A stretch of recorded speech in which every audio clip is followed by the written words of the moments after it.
something you don't want to do, doing something because others are doing it, acting somehow because of other people, letting others influence your actions and thinking, letting a bad influence / person influence you. Thank you. JG. Peer pressure is when a person or a group of people try to influence your personal decisions through their own actions or words. Thank you.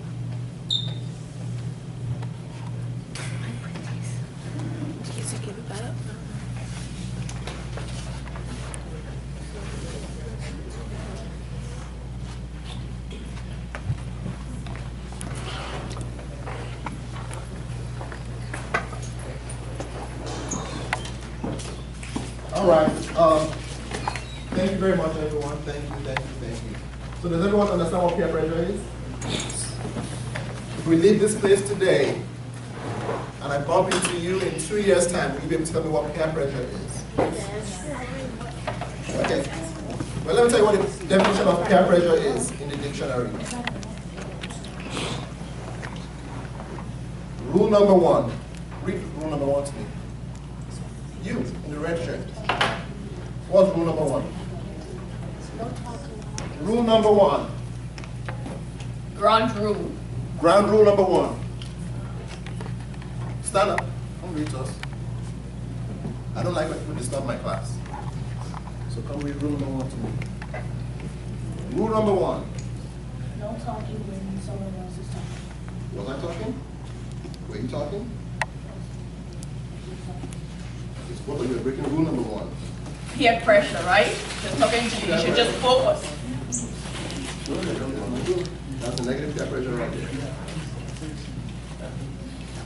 The dictionary definition of peer pressure is a social pressure exerted by members of one's peer group to an individual so they take a certain action.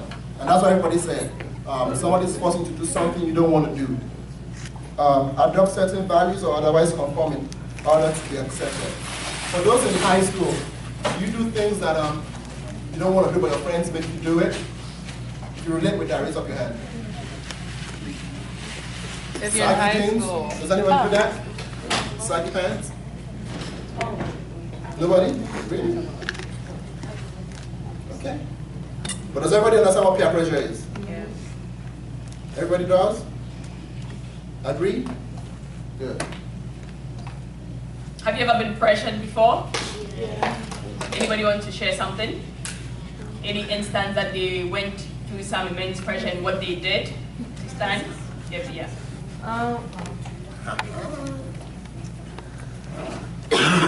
Well, like, I know in high school especially, there's always a pressure to cheat, so sometimes people will ask me for my answers, like during a test or a quiz. You give it to them? You go. I mean, not anymore. You can. And as Candace used that example, I remember I had seen a joke recently about someone cheated in a test where actually out in class and he got stuck halfway through the exam, probably had like 50 questions and by number 12 he was totally stuck. So he started looking over at the other girl question and it was a multiple choice. So he copied everything till he got to like number 45 and the girl saw he was copying. Then the girl started talking. And the English, the grammar, it was totally backwards. Like, forgotten if I could have that listed, but her construction of the English language, and they were probably doing an English exam. He just held his head. He's like, who has an eraser? I'm totally dead. Because he thought she was busily shading and thought everything was right, so she opened her mouth and it's like, what did I do? Mine was probably better. Right? You need to be careful who pressures you. How have you been influenced? Peer pressure? Never? You've never fallen into peer pressure in your life? No? Really? Peer pressure? Tell me something. Tell us something. You shy?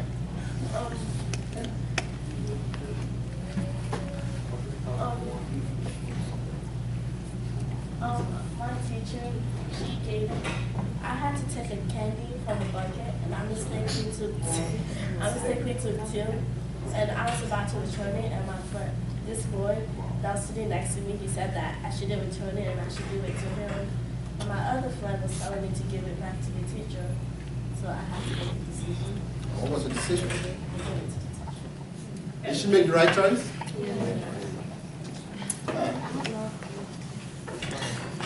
Peer pressure.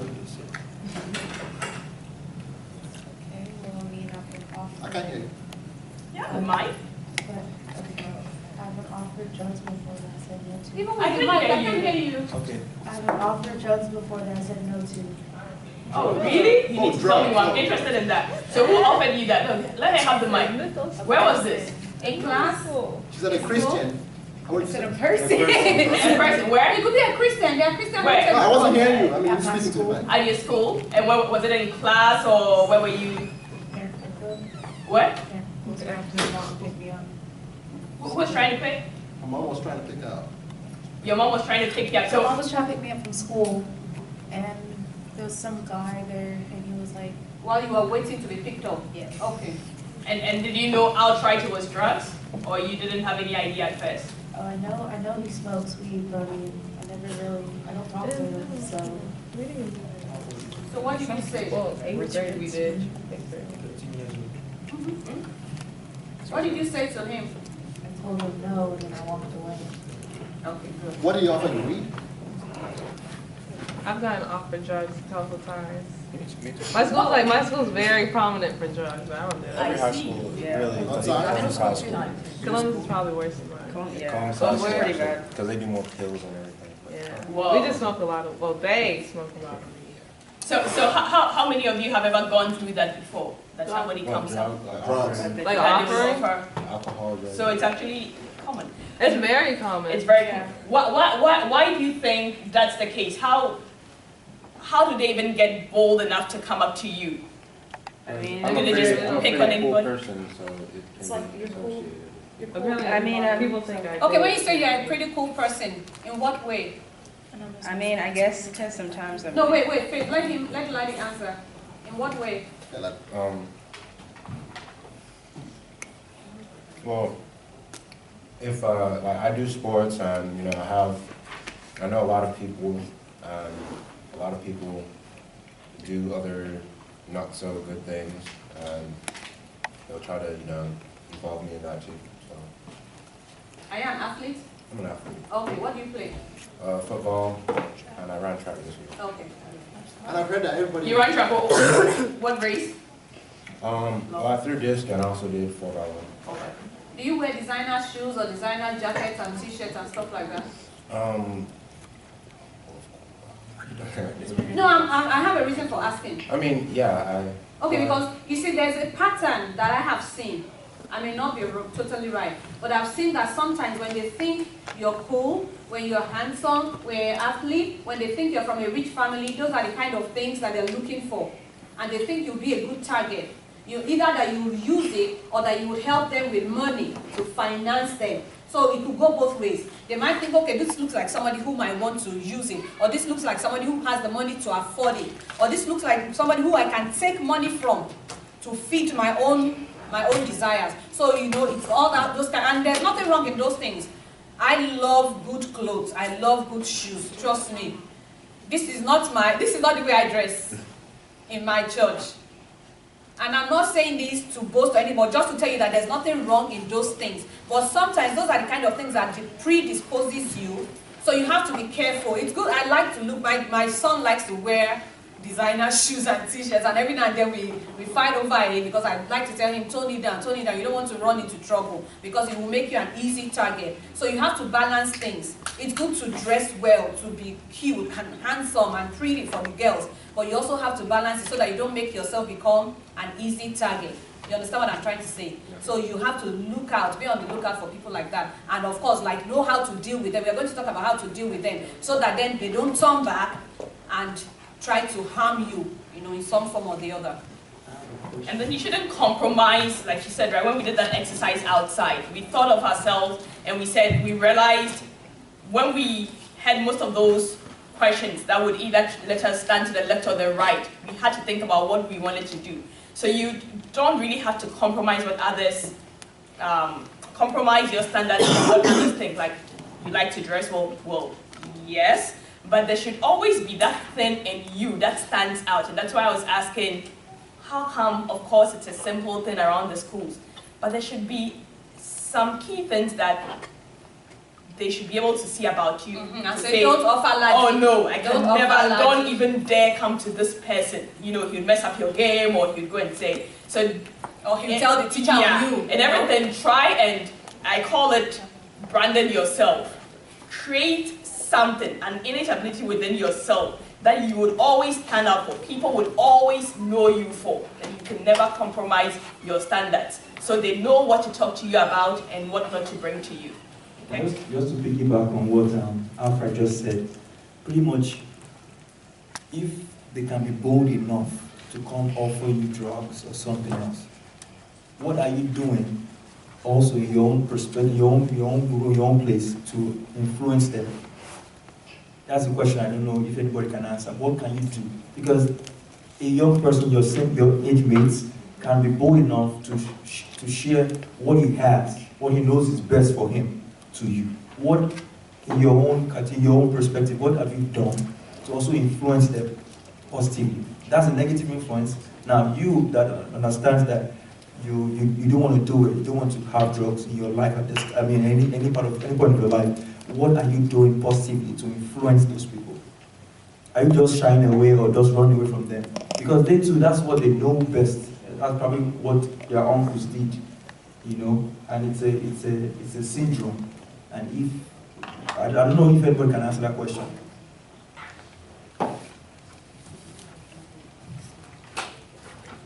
So anybody else want to share how they've been affected by peer pressure? Has anybody tried drugs before? Weed? No. What's no? You can talk for yourself. Don't talk for somebody Don't talk else. for me. If you've tried weed before, raise up your hand. Okay, so I'm the only one. I'm the only one. Why are you Smoke a looking like cigarette? that? You don't know if somebody has done it before they met Jesus. I didn't say I'm doing it. Have you tried weed before? Raise up your hand. Or did someone give it to you and you're like, Okay. you tasted it? You know, there's some places, right? You would have, actually, I was in Jamaica once. I was on the beach, and someone had a nice pastry basket they were selling. Brownies. Who doesn't love chocolate? Brownies. So I'm like really ready to buy a brownie, and someone said, Not that kind of brownie. no. Do you know what it is? Like, yeah, it's a brownie. It's chocolate. Like, no, it's laced. Has Right? anybody- So have you ever had any encounter where you tried something and you're like, oops, this has something, or you go to a party and there's punch and you really think, look, it's the nicest Kool-Aid ever, you taste it, there's something in, but What about- goodness, it what tastes about- so good. What about alcohol? Liquor. Anybody tried that before? Okay. Huh? With your parents? And I don't even know what it is, but I've sniffed something before. And not directly, but I was in a class, I was a teacher. And this, I didn't know that, well, I knew that the parents had problems. But I didn't know that that particular day, they were called, maybe they had an overnight weed party in their house. And the boy came into the classroom smelling. And I was thinking, what is this smell? What is this smell? And then I smelled his jacket, and I didn't know. And then one teacher who is used to it came into my classroom and said, oh, Bola, your whole classroom is smelling. You're in trouble today. I'm like, in trouble for what? She said, can't you smell it? I said, I smell something, I don't know what it is. She said, really? And you've been standing in this class for 1 hour. I said, because I've never done it before, so I didn't know what that smell was. And I still went and took the jacket and put it in my nose. Eventually, we had to call the boy's parents to come get him. By law, we were supposed to report, you know, to the State Department of Child and Family. But that was what I was doing all through for 1 hour. I'll put it down, I'll take another thing. All the while, I was sniffing that. Did I do it on purpose? No. No, but that was what I was doing and I didn't know. Because somebody who had been in a night party where that was what they did, so he came in with the clothes and everything, and I had this baby. I had this baby for like 1 or 2 hours before we called the parents. And at the point he was crying, so I actually had to hold him. What will I do? Throw the baby out? No. You know? So sometimes you're faced with it, what do you do? One second. One more person. I was outside with my friends once at my house, and I smelled something, but I didn't really know what it was, and my friend was like, that's weed. And I'm like, what? And then I saw some people smoking something. But I just saw, I think I walked back inside my house. So you know what weed smells like now, right? Yes, Does everyone know what it smells like? She has a hand and Yella wants to say something, and then Charles also has something. Oh, okay. We're just raising hands to answer the question. At my old house, there was a pile of, I guess they said it was cocaine on the floor. It was a big pile, and that was like where all the gang people would hang out at. So I didn't know what it was, and I was like, that must be some white stuff. And I put it in my hands, so I didn't know what it was. What did it look like? White powder. Powder. White powder. Are you sure it's not powder? I don't know. The powder, you just put it on for But it was also All right. All right. Thank you, everyone. Thank you for participating. Well, we all know what peer pressure is right now, right? So the next thing we're going to do is, what does the Bible say about peer pressure? Because that's important. Are we all Christians? Yeah. We're all Christians, right? So we know what peer pressure means in our regular day-to-day life. But in the Bible, what does peer pressure mean? What does the Bible say about peer pressure? So I'm going to hand this to John and let him talk a little bit about this.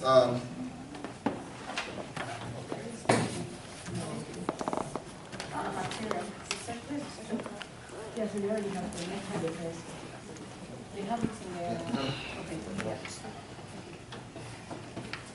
So if you all open your, do you all have your folders?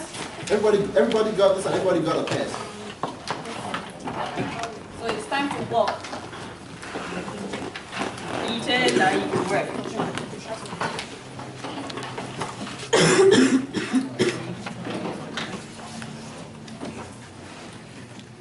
All right, in your package you find this, one of the, does everybody have this page? All right, you have a pen or? Everybody has a pen, right? You have a pen, right? So you want to go ahead and fill out these questions as much as you can. And please write your name. Your name also should be inscribed on the top. Thank you. And you have 5 minutes to